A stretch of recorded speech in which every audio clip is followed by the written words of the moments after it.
The funeral ended just before sunset. Dark clouds hung low over Black Hollow, Virginia, as family members slowly returned to the Carter estate. Adam stood near the front porch watching the last vehicles disappear down the dirt road. The property felt strangely empty now. Just 24 hours earlier the house had been filled with relatives. Now only a few people remained. Adam, his wife Emily, their son Noah, their daughter Lily, his grandmother Margaret, and his cousin Daniel. The old estate sat at the edge of Raven Pine Forest, a massive stretch of woodland that surrounded the property on three sides. As a child, Adam had always been warned to stay away from those woods after dark. His grandfather never explained why, only that some places were not meant for people. Adam never believed any of it. To him they were just stories, old family legends passed down through generations. Nothing more.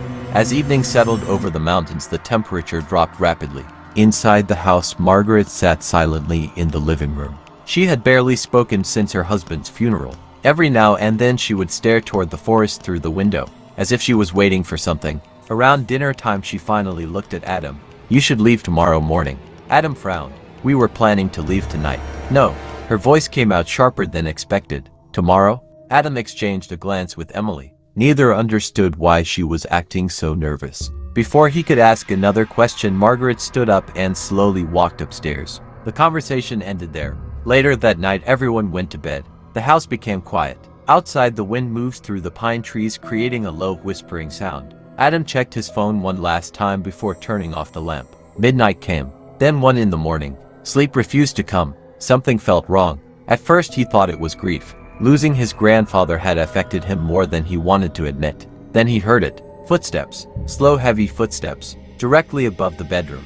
Adam opened his eyes. The sound continued. Step, step, step. Someone was walking across the roof. He sat up immediately. Beside him, Emily was already awake. "You hear that?" Adam nodded. The footsteps moved from one side of the roof to the other. Slow, steady, almost as if whoever was up there wanted them to know they were being watched. Adam grabbed a flashlight from the nightstand. There must be someone outside. Emily grabbed his arm.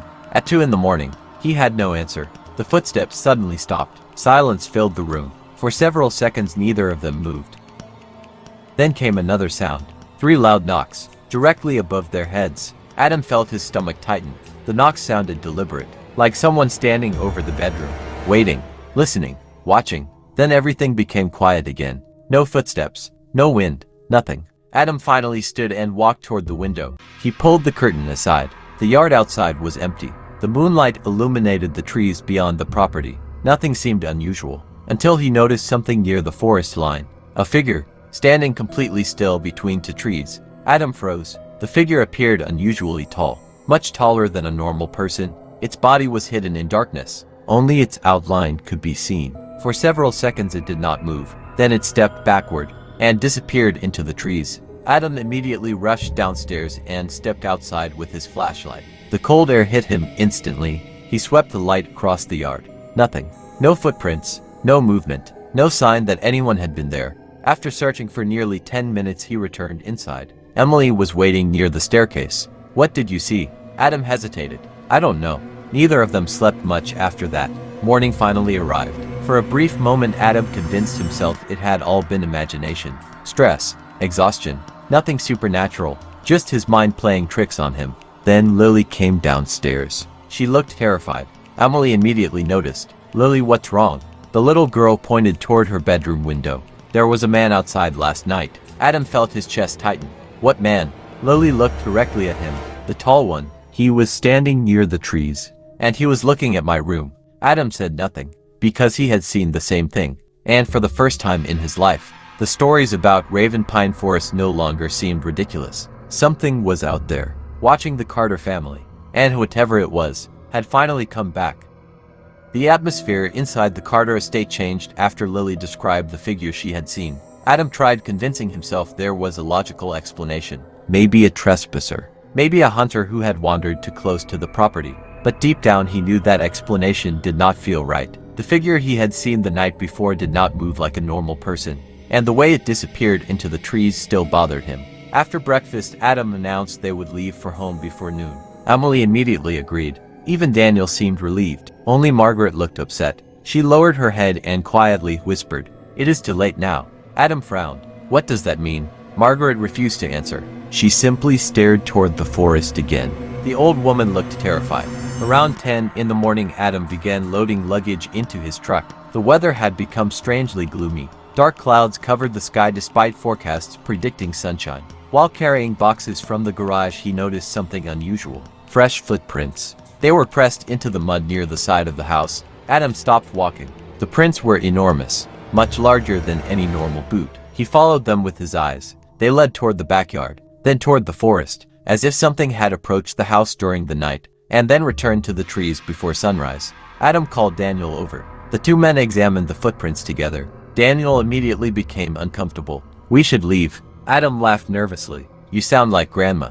"I'm serious." Daniel kept staring at the tracks. "When I was little, your grandfather told me never to follow footprints coming from Raven Pine Forest." Adam rolled his eyes. "You actually believe that?" Daniel did not answer. Instead, he walked back toward the house. The conversation left Adam feeling uneasy. By noon, everything was packed. The family climbed into the truck. Adam started the engine. For the first time all morning, Margaret looked hopeful. She sat in the passenger seat, clutching an old silver locket tightly in her hands. Adam noticed it immediately. The same locket she had shown him months ago. The one connected to the family ritual. "You still carry that thing around?" Margaret looked at him. "Someone has to." Before Adam could respond, he shifted into reverse. The truck rolled backward. Then came a sudden impact. A loud thud shook the vehicle. Everyone jumped. Adam slammed on the brakes. What was that? They quickly climbed out. Behind the truck lay the body of a deer. Its neck twisted unnaturally. Blood stained the dirt road. No one spoke. Margaret's face instantly turned pale. For several seconds she simply stared at the dead animal. Then she began trembling. "No." Her voice sounded broken. "No, no, no." Adam walked toward her. "It's just a deer." Margaret grabbed his arm with surprising strength. "We are not leaving today." Adam pulled away. "Grandma, enough. We leave now." Before anyone could argue further, a powerful gust of wind swept through the property. The trees began swaying violently. Branches cracked. Leaves filled the air. Then came a sound from deep inside the forest. A long, low howl. Not a wolf. Not a dog. Something else. Something bigger. The sound echoed through the trees. Every person standing there heard it. Even Noah looked frightened. The howl lasted only a few seconds. Then silence returned.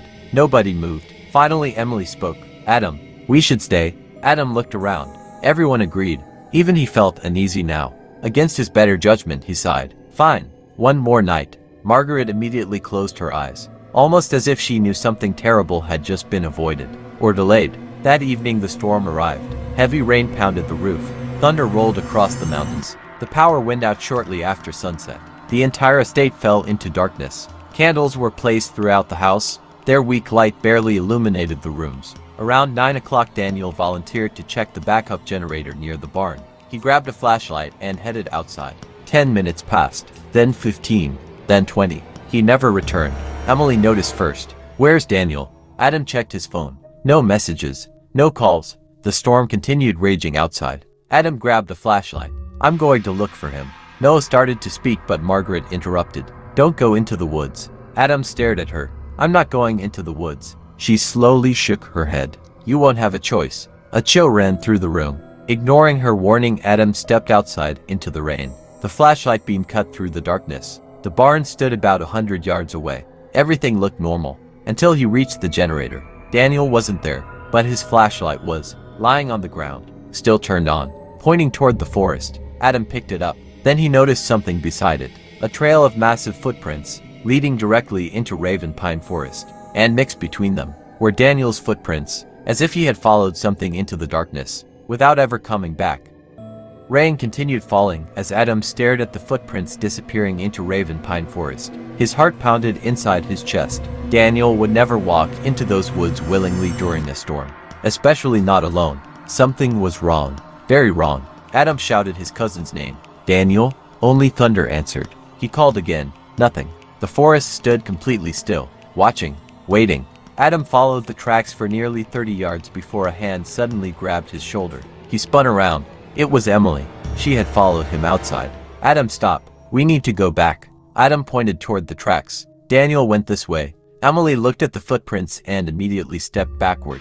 The expression on her face changed. "Those aren't human." Adam wanted to argue, but he couldn't. The footprints were nearly twice the size of a man's foot, and far too deep. as if whatever made them was incredibly heavy. Reluctantly, they returned to the house. The storm prevented any serious search. They would wait until morning. At least that was the plan. Nobody slept that night. Margaret locked every door and every window. Then she placed the silver locket on the dining table. She never let it leave her sight. Around midnight, another strange event occurred. A loud metallic sound echoed through the hallway upstairs, like chains being dragged across wooden floors. Everyone heard it. Noah began crying immediately. Emily pulled both children close. Adam grabbed a flashlight and headed upstairs. The sound stopped before he reached the hallway. Everything appeared normal. Then he noticed something on the wall. A message, scratched directly into the wood. The marks looked fresh, as if someone had carved them moments earlier. There were only 3 words. You broke it. Adam stared at the message, confused. What did I break? A cold gust of air suddenly passed through the hallway. The temperature dropped instantly. Then he heard breathing. Not behind him, not beside him, directly in front of him. Adam slowly raised the flashlight. The beam illuminated the empty hallway. Nothing stood there, yet the breathing continued. Slow, heavy, animalistic. For several terrifying seconds he remained frozen. Then the sound vanished. Just like that. Gone. Adam hurried downstairs. When he showed everyone the message scratched into the wall, even Margaret began crying. She looked completely defeated. Finally, she revealed the truth. At least part of it. The ritual wasn't about good luck. Nobody spoke. Margaret continued. For generations our family protected something. Adam stared at her. What are you talking about? The locket. She pointed toward the silver object on the table. It belongs inside St. Ash Chapel. Emily frowned. What happens if it isn't returned? Margaret looked toward the dark window. The keeper wakes up. The room fell silent. Adam almost laughed, but something stopped him, because Margaret genuinely believed what she was saying.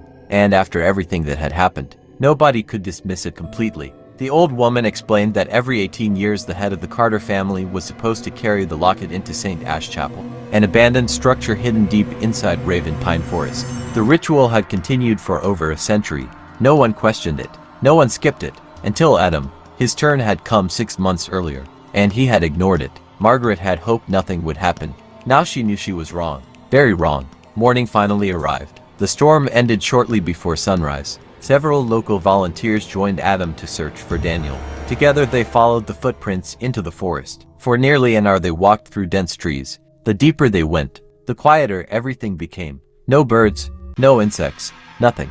Then they found Daniel, or at least what remained of him. He was sitting against a tree, completely motionless, his eyes wide open, his face frozen in absolute terror. There were no wounds, no blood, no signs of violence. Yet he was dead. The local sheriff later called it cardiac arrest, a sudden heart failure. But Adam knew better, because carved into the tree above Daniel's body were the same 3 words. You broke it. When they brought Daniel's body back to the estate, Margaret finally confessed everything. The Carter family had never owned Raven Pine Forest. The forest owned them. More than 100 years ago, one of their ancestors discovered something beneath the land. Something ancient. Something dangerous. Nobody knew exactly what it was, only that it could not be allowed to leave the forest. St. Ash Chapel had been built directly above the place where it slept, and the silver locket acted as part of the seal.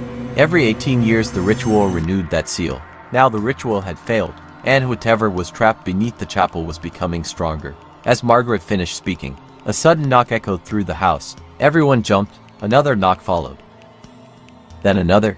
3 slow knocks, coming from the front door. Adam walked toward it, his pulse racing. When he looked through the glass, his blood turned cold. Someone was standing outside. An old man, wearing his grandfather's clothes, his grandfather's hat, his grandfather's boots, the exact outfit he had been buried in. The figure slowly raised its head and smiled, a smile far too wide for any human face. Then it spoke, in his grandfather's voice. Adam, let me in. Nobody moved, nobody even breathed. The figure remained standing outside the front door. Rainwater dripped from the brim of the old hat. Its smile never changed. Adam felt every hair on his body stand up. Because the voice had been perfect, it sounded exactly like his grandfather. Not similar, not close, exactly the same. Noah began crying. Emily immediately covered the children's eyes. Margaret slowly stood from her chair, her hands shaking violently. Do not open that door. The figure knocked again. 3 slow knocks, then silence. Adam forced himself to step closer. The thing outside did not blink, did not move, did not look away. It simply stared at him, waiting. Then it spoke again. Adam, open the door. This time the voice sounded wrong, like several voices speaking together. his grandfather's voice mixed with something deeper, something inhuman. Adam stepped back. At that exact moment the lights inside the house flickered. Even though the power had been out since the storm, every bulb suddenly flashed once, then went dark again. The figure outside disappeared, gone, as if it had never been there.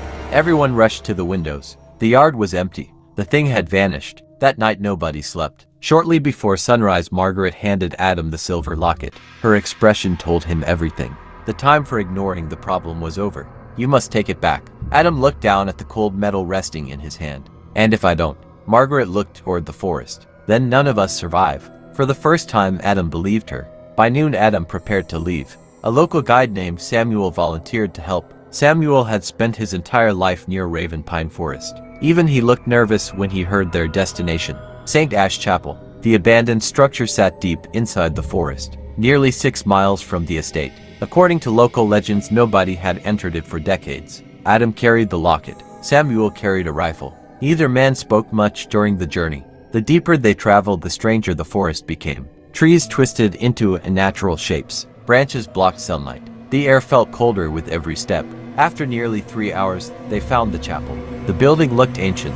Its wooden walls were collapsing. The roof had partially caved in. Yet one thing immediately caught Adam's attention. Every tree around the chapel was dead. Completely dead. No leaves. No life. Nothing. Samuel stopped walking. His face had turned pale. We shouldn't be here. Adam ignored him and approached the entrance. The chapel doors hung partially open.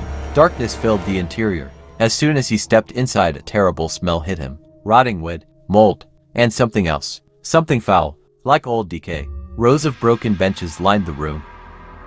At the far end stood a stone altar. Behind it was a large iron hatch built into the floor. Adam stared at it. The hatch looked completely out of place, as if it had been added long after the chapel was built. Then he noticed the scratches, thousands of them, covering the metal surface. Long deep claw marks. Samuel whispered a curse under his breath. What made those? Adam had no answer. Near the altar they discovered a wooden chest. The lock had long since rusted away. Inside were journals, dozens of them, written by previous generations of the Carter family. Adam quickly opened the oldest one. The pages were fragile, the handwriting faded, but one entry immediately caught his attention. October 1889. The keeper grows stronger. We hear it beneath the chapel every night. The offering must continue, or it will escape. Adam flipped through more pages. Every journal described the same thing. A creature called the Keeper. Something trapped beneath St. Ash Chapel. Something that demanded a price for remaining imprisoned. Then he found the final entry, the one written by his great-grandfather. The words sent ice through his veins. The Keeper does not guard the forest. The forest guards the Keeper. Suddenly a loud metallic sound echoed beneath them. Clang! The iron hatch shook violently. Samuel jumped backward. Another impact followed. Clang! Clang! Something was hitting the underside of the hatch. Something very large. The entire floor trembled. Dust fell from the ceiling.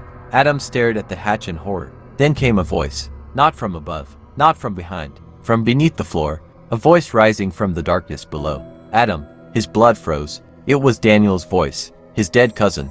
Adam, help me. Samuel immediately backed toward the door. His face white with terror. The voice came again. Closer this time. Adam, please. Then another voice joined it. His grandfather. Then another. And another. Soon dozens of voices echoed beneath the chapel floor. All speaking at once. All begging to be let out. The hatch suddenly bulged upward, as if something massive had pushed against it from below. And then the voices stopped. Complete silence. For several seconds neither man moved. Then Samuel pointed toward the hatch. Adam followed his gaze. A fresh crack had appeared in the iron. The seal was breaking, and whatever lived beneath St. Ash Chapel was almost free.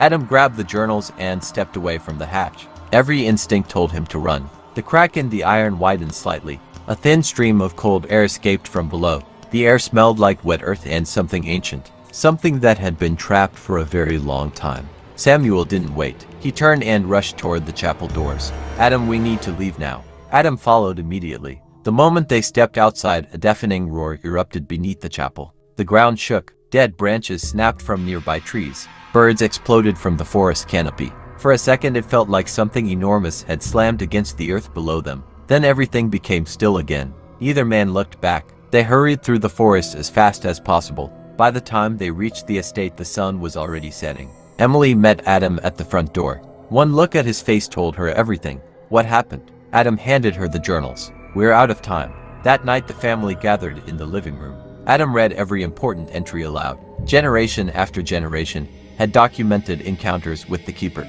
Some entries described whispers coming from wells. Others mentioned shadows moving between trees. Several family members had disappeared over the decades, but one detail appeared in every journal. The Keeper could not leave the forest unless invited. Silence filled the room. Then Noah spoke, his voice barely above a whisper. What happens if it gets invited? Nobody answered, because everyone already knew. Shortly after midnight, the dogs from neighboring properties began barking, one after another. Then they suddenly stopped. The silence that followed felt unnatural, heavy, oppressive. Margaret slowly stood from her chair. It's here? Before anyone could respond, a loud crash came from upstairs. Everyone jumped. Adam grabbed a flashlight and ran toward the staircase. The sound had come from Lily's bedroom. He reached the room within seconds. The window was wide open. Cold air rushed inside. Curtains whipped violently in the wind. But Lily was gone. Adam's heart nearly stopped. Lily? No answer. Emily's scream echoed through the house. The family searched every room, every closet, every hallway. Nothing. Then Noah pointed toward the backyard. A single muddy footprint stood beneath Lily's window. Massive, deep, inhuman, and beside it were smaller footprints. Lily's, leading toward Raven Pine Forest. Adam didn't hesitate. He grabbed his truck keys, a rifle, and a flashlight. Emily wanted to come, but Adam refused. He couldn't risk losing anyone else. Within minutes he was driving down the narrow dirt road leading toward the forest. The night seemed darker than usual, almost alive. The headlights illuminated twisted trees and drifting fog. Then something appeared in front of the truck, a little girl, standing motionless in the road. Adam slammed on the brakes, his heart pounding. The girl slowly lifted her head.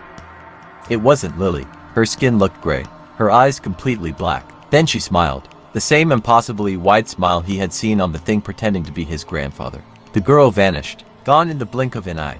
Adam sat frozen for several seconds. Then a sound came from the passenger seat. A whisper, so close it felt like someone was breathing directly into his ear. You should have done the ritual. Adam spun around. Nobody was there. The seat was empty, but when he looked forward again, he nearly screamed.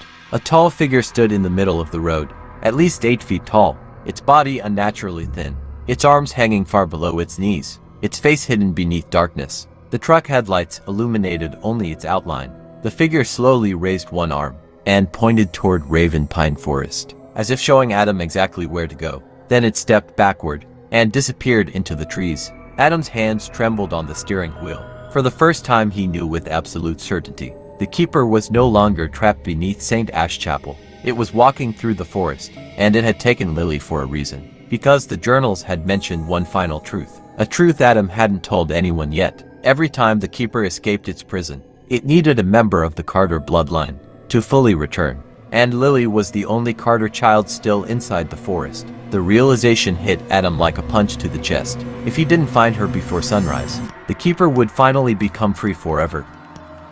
Adam drove deeper into Raven Pine Forest than he had ever gone before. The road eventually disappeared. After that he continued on foot. The flashlight trembled in his hand as he followed Lily's footprints through the darkness. The forest felt wrong. The trees seemed taller, the shadows seemed alive, and no matter how far he walked, the night never seemed to get any lighter. Hours passed, then Adam saw something ahead, a faint orange glow between the trees, St. Ash Chapel, but it looked different now. Dozens of lanterns burned around it, their flames moving without wind. The dead trees surrounding the chapel appeared darker than before, almost black, and standing between them were figures. Dozens of figures, silent, motionless, watching. Adam slowly approached. His stomach turned when he realized who they were. Every face belonged to a member of the Carter family. Some were people he recognized from old photographs. Others looked much older. Generations of ancestors stood among the trees. None of them moved. None of them blinked. They simply watched him approach the chapel. Then Adam saw Lily. She stood near the chapel entrance, completely still, her eyes closed, as if she were sleepwalking. Lily? Adam ran toward her. The moment he grabbed her shoulder, every lantern around the chapel went out. Darkness swallowed the forest. Then a voice echoed from beneath the ground. A voice so deep it seemed to shake the earth itself. You are late. The iron hatch inside the chapel exploded upward. The sound echoed through the entire forest. Adam pulled Lily behind him. The ground trembled. Cracks spread across the floor. Then something began climbing out. At first Adam saw only its hands, long pale fingers ending in black claws. Then its arms, its shoulders, its face. The keeper was unlike anything human. Its body looked stretched and twisted. Its skin resembled bark. Its eyes glowed faintly inside the darkness. And its mouth contained far too many teeth. The creature slowly stood, its head nearly touching the chapel ceiling. Adam couldn't move. Fear rooted him in place. The keeper stared directly at him. Then surprisingly, it smiled. "You think I am the curse?" Its voice sounded calm, almost gentle. Adam tightened his grip on Lily. "What do you want?" The keeper looked toward the surrounding forest. "Freedom." For a moment neither spoke. Then the creature pointed toward the journals lying on the chapel floor. "Your ancestors lied." Adam frowned. "What?" The keeper slowly stepped closer. "They imprisoned me." The words echoed through the chapel. Adam remembered the final journal entry. "The keeper does not guard the forest. The forest guards the keeper." Suddenly pieces began falling into place. The rituals, the sacrifices, the secrecy, everything. "What are you?" The creature's smile vanished. For the first time sadness appeared in its expression. "I was human once." Adam froze. The keeper looked toward the ancient trees outside. "Long before your family arrived, they trapped me here." The creature explained that generations ago the Carter ancestors had discovered something valuable beneath the land. Silver, gold, resources that made them wealthy. But they feared losing everything. So they imprisoned a powerful man who practiced forbidden rituals. They used him as a scapegoat, a monster to blame. Over decades the stories changed, the truth disappeared, and eventually even the Carter family forgot what they had done. The keeper looked directly at Adam. "They fed me lies. They fed your family lies." Silence filled the chapel. Then Adam asked the only question that mattered. "Did you kill them?" The creature did not answer immediately. Finally it nodded. "They broke the agreement." Adam closed his eyes. His grandfather, his grandmother, Daniel, all gone. The keeper stepped aside. "You have a choice." Adam opened his eyes. "Take your daughter and leave." The offer shocked him. "What? You ended the bloodline pact." The creature looked toward the forest. "The debt is finished." Outside, the trees began shaking violently. A distant roar echoed through the mountains. The keeper suddenly looked alarmed. For the first time it seemed afraid. Adam noticed immediately. "What is that?" The creature turned toward the darkness beyond the chapel and whispered, "The thing that kept me here." A massive crash erupted somewhere in the forest. Then another. Entire trees began falling. Something enormous was moving through Raven Pine Forest. Something far larger than the keeper. The ground shook with every step. The keeper looked back at Adam. "Go." Adam didn't argue. He grabbed Lily and ran. The moment they left the chapel, the figures of his ancestors vanished. The lanterns disappeared. And a deafening scream echoed behind them. Not from the keeper. From something else. Something far worse. Adam never looked back. By sunrise he and Lily reached the estate. Emily broke down crying when she saw them alive. Within hours they left Black Hollow forever. The Carter estate was abandoned. The chapel collapsed 3 days later. And wildfires consumed a large section of Raven Pine Forest that same week. Authorities never discovered the cause. Years have passed since then. Adam never returned. Neither did his children. The family locket was buried. The journals were destroyed.